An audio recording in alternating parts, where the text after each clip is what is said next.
What's going on? What's going on, everybody? And welcome to the Extraordinary Man Podcast. You guys know who I am, and if you don't know by now, let me remind you. I'm Phil Jones, and let me tell you who this handsome gentleman is on the other side of me. State your name. Man, I am Midas. Make sure you put a king in front of that. Let's go. All right. And we are the host of the Extraordinary Man Podcast. And today we have a gem dropper, jaw stopper, jaw breaker candy episode for y'all. Hopefully, y'all ready for it.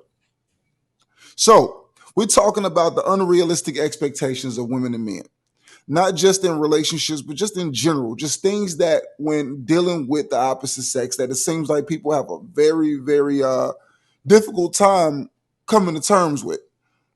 One of the things that we were talking about before is just in no random order, men or women, is for a woman to have the expectation that she can come into a situation with a man who has the means to support her financially, and her presence alone is all that she can bring to the table. That's all that she wants to bring to the table. She has no desire to bring anything else to the table other than her. So she thinks that that's enough. What are your thoughts on that? I mean, that's definitely a bad and wrong way to go into a relationship. I mean, that relationship definitely isn't going to end well. I mean, it could be 3 months from now, 6 months from now, a year from now. Eventually, there's going to be a lot of turmoil because, eventually he's going to get sick and tired of, okay, you're not going to do anything, like at all. Like I can't even come home and there's a meal ready to go. Like I don't smell seasonings as soon as I walk in the door, And the unrealistic expectation is that you have to understand that this gentleman, whoever you're dealing with, that has placed himself in a position to be able to take care of you, has put himself in a position to be able to give you a decent and or fantastic lifestyle. And in order for him to be able to uphold this fantastic lifestyle for you, or this comfortable lifestyle that he's built for you, and to create this safe space for you to thrive in, he's going to have to put in a massive amount of work to maintain it for you, which means that there's going to be other duties that need to be done that he may not be able to get to, that you're going to have to pick up the slack on. Okay, man, I got in real late. I forgot to hit the trash. You know what I'm saying? And you know what I'm saying? You went ahead and changed that out, threw it in the trash can outside, boom, done. And it's just small stuff like that to where that can make a big difference as to what's going to help that relationship drive. But to think that you just get to just lay around the house and do nothing, I think that is very unrealistic. Both sides, there's work on both sides.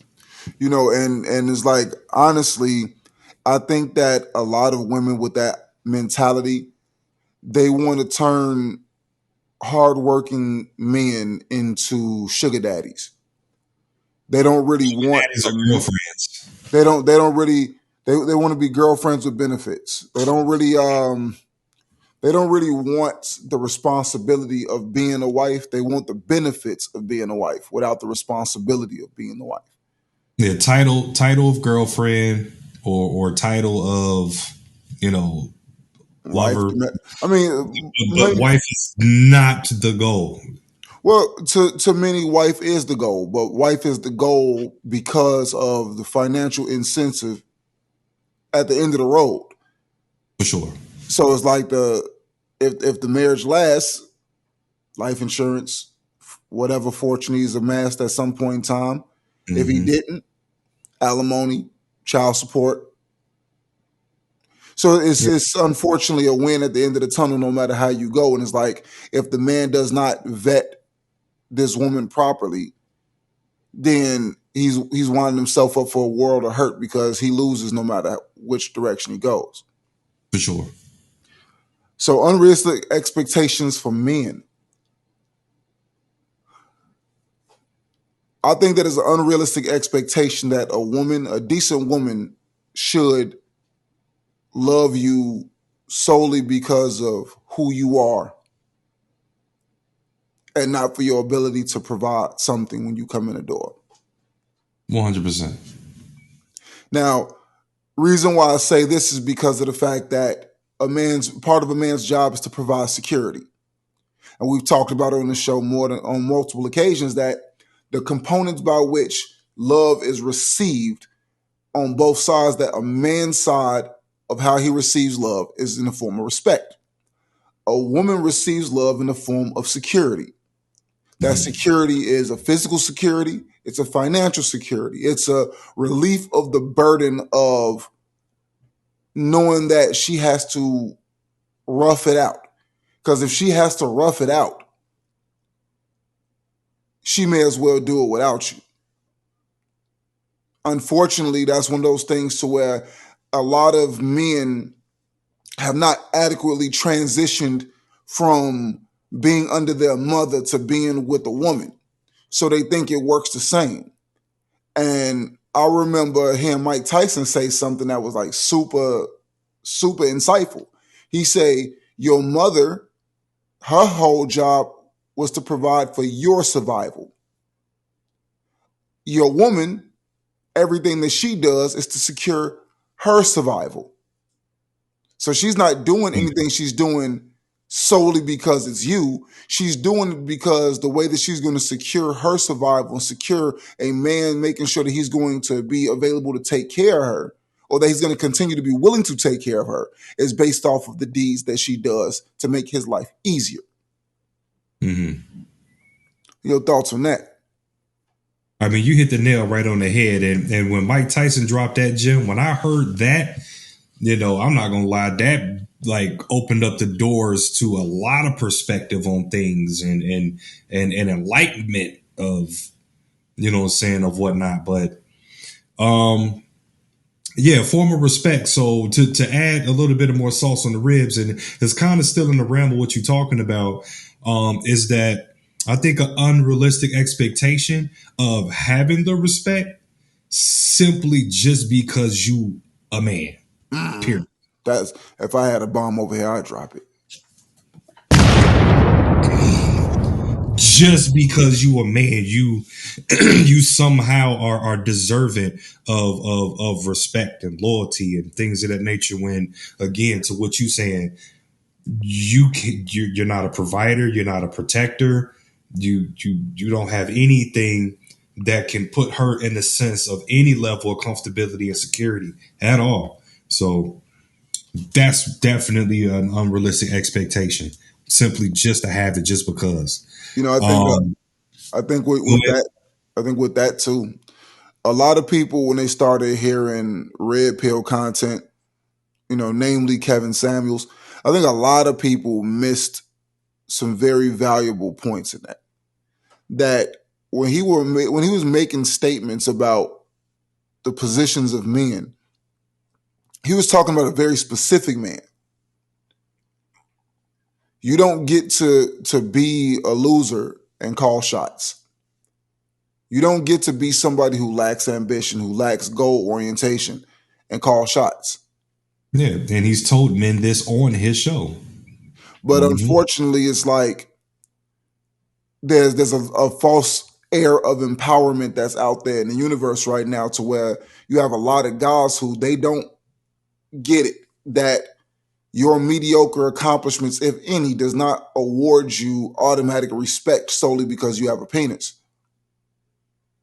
So it's like the man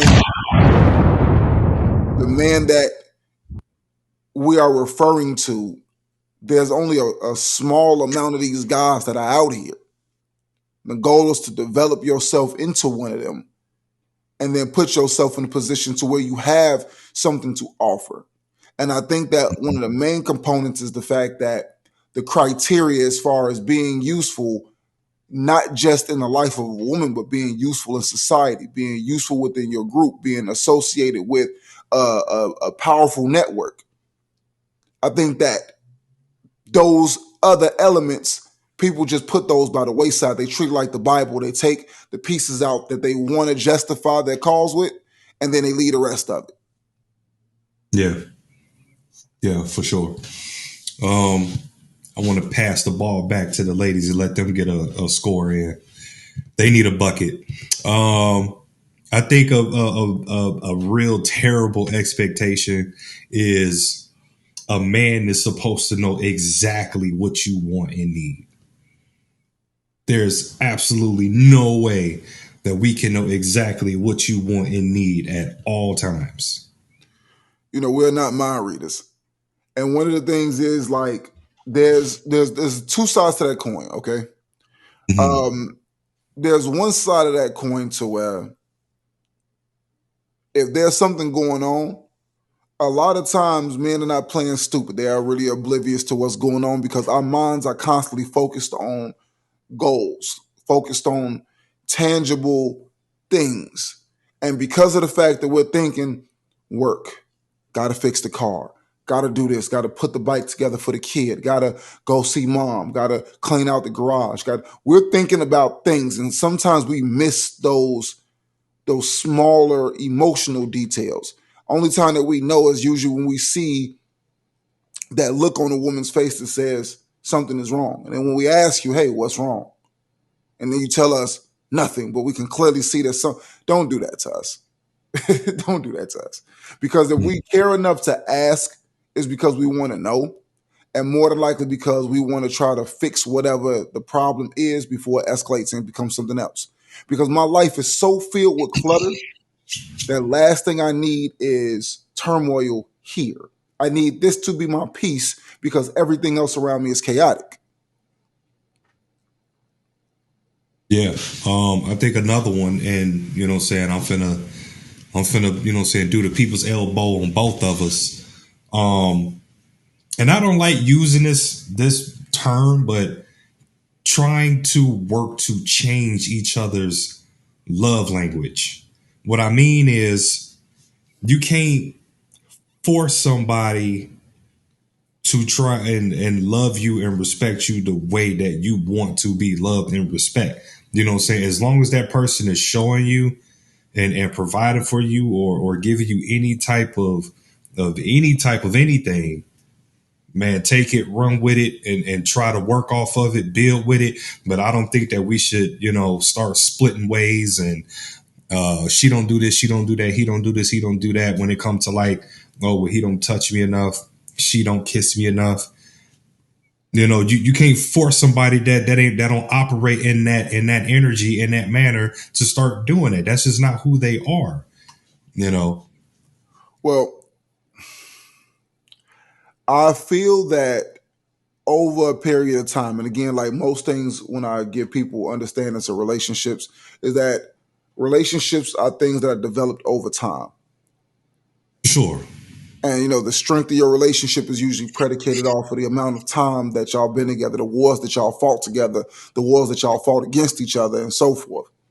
So a great deal of the time, especially in my eyes, is that when you start to learn certain things about certain people, you have to respond in kind.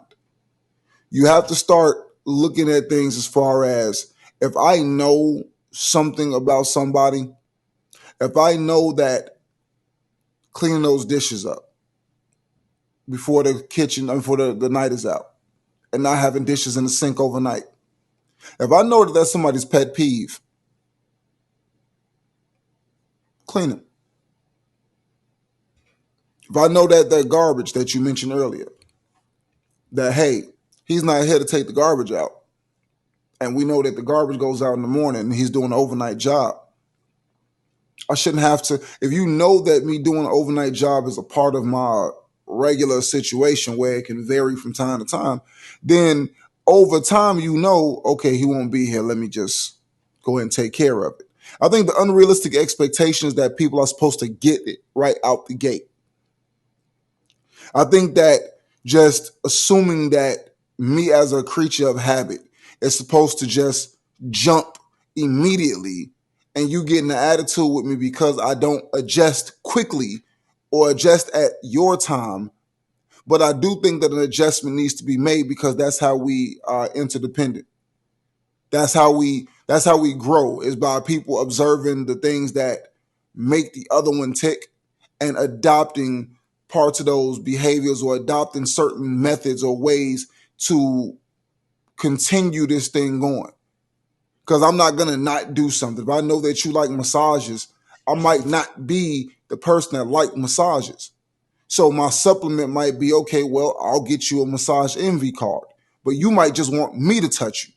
You don't want, you could care less about the massage. You care about the intimacy.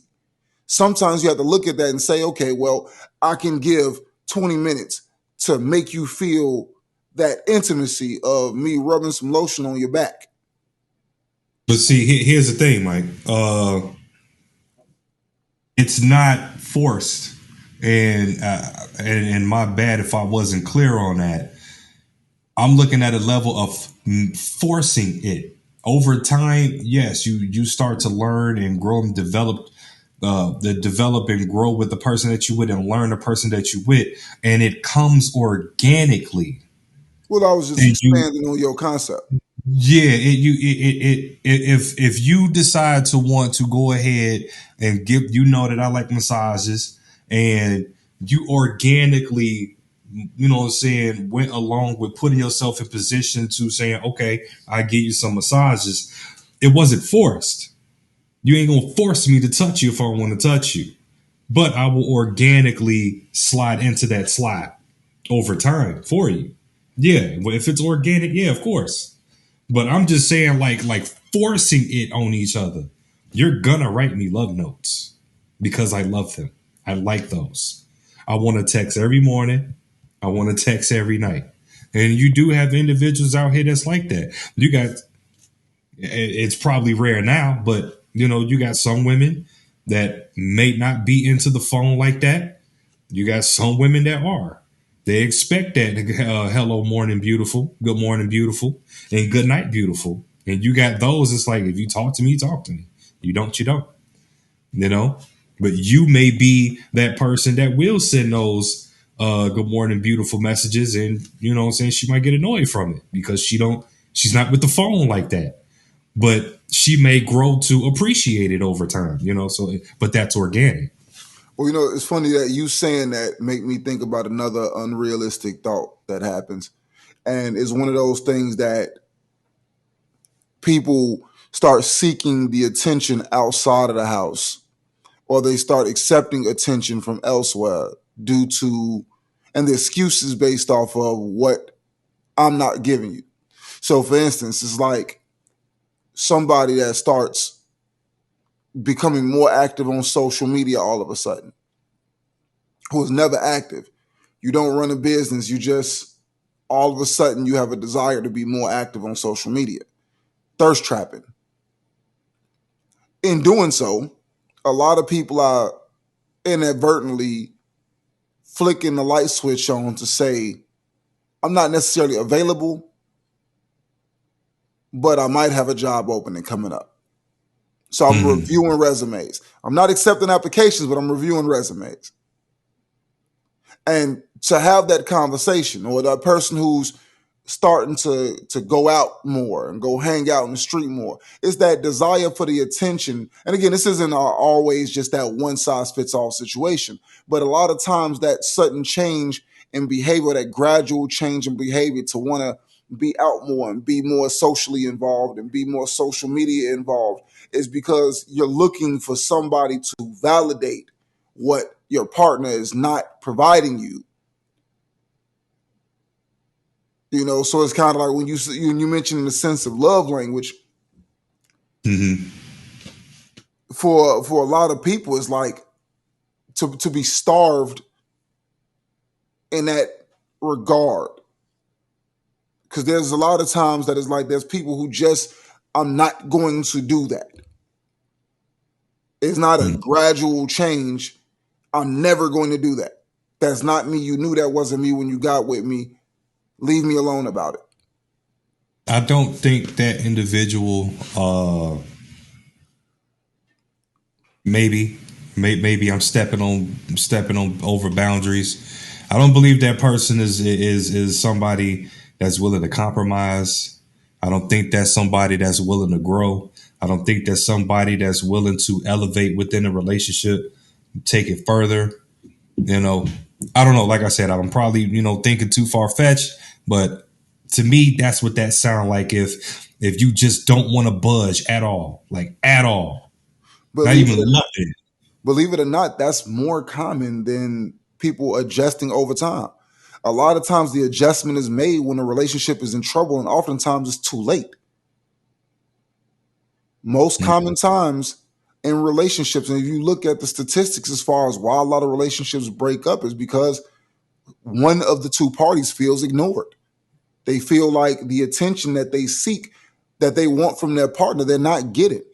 When I told you the one situation with the young lady back in high school who I was this person to her, and only thing going on in the back of her mind is, why can't so and so be more like this? It had nothing to do with me, but she Mm-hmm. was starving for the attention. So she accepted my gifts. She accepted my gestures. She accepted my kindness. She was around me all the time because I made her feel something. It was about soaking up the feeling that she wasn't getting. But in the back of her mind, she only wanted it from one source.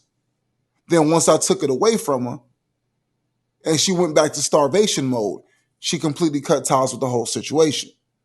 Mm-hmm. Because in your mind, it's like, if he was willing to do it for me, somebody else would be willing to do it for me. Because I never Yeah. wanted him. I wanted what he does. Yeah. You trained her in the department of, okay, this is exactly what I'm looking for. Because You know as what I'm looking for with those features. well, because as the dude on the side, I was listening and I heard her. I know you Mm-hmm. like flowers, so I bought the flowers. Why? Because I'm trying to get that position that he has. Mm-hmm. So when you smelling the flowers and looking at them and you smiling at them and you cheesing at them, you're not cheesing at me. You're cheesing at the gesture. You don't see me. In the Yeah. back of your mind, you see, A, man, he hears me. B, why can't so and so be more like this? I tell him this all the time, and his unwillingness to compromise is what led to me having the invitation in. Yeah. And the end result was the emotional starvation. So once I felt like I was being emotionally starved, I was giving, giving, giving, and I came to the realization that I'm being used. Once it got to that place, I removed myself from the equation. And then that person who was being fulfilled, because now between my gestures and the things that he do for you behind the scenes, you have the perfect situation. Because all the levels of what you want. And this is why cheating and infidelity and stuff like that is so common. Because the side person often is providing you that thing that this person refuses to acknowledge. I won't do that. Hey, I know that this sector of your life, this is a huge deal, but that's not me. Mm. That's not me. I'm not giving it to you. So you know what happens? The first person who says I'm gung ho 110%, you're in the bed with them. Even if you're not in the bed with them, you're entertaining the idea of it because it's like those thoughts and those ideas that you didn't want to hear, she does. That's why this person over here becomes so attractive. This is why this person over here they start becoming an option because, man, why can't so and so be more like this? Yeah. And they're not. They're not willing to compromise. That's more often the case in most relationships is that people are unwilling to put themselves to the side for the greater good of what makes this thing work. They don't want to give up their individuality. They come into relationships as two individuals instead of as a unit. Mm. And they'll give up this. They'll give up this. They'll give up this. But I when it was comes to this about specific thing, I'm not budging. I'm not doing that. I don't want to do that. I don't want to send those emails. I don't want to make those phone calls. I don't want to go make that visit. I don't want to drive over there. I don't want to pick out that paint. I don't want to do that. Stop asking me. That's a lot of what we get. It's not a gradually over time thing.